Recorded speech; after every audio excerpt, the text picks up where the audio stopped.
from Houseforce. Come here on the project. We're going to extend the roof area over this archway to stop the rain coming in.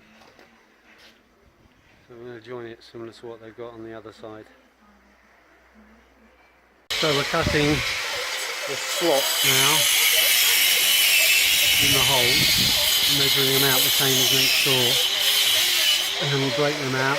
And having cut all the holes out we've rubberized every end to protect it.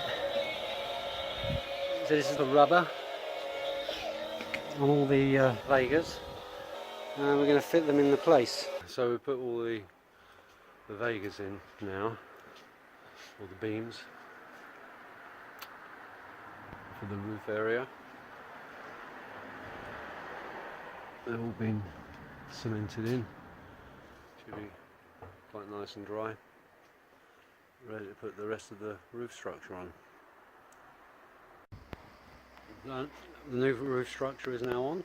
All the wooden beams were cut and profiled and guttering, and the client just asked us to paint the front for them as well. It all looks lovely and fresh. Yeah.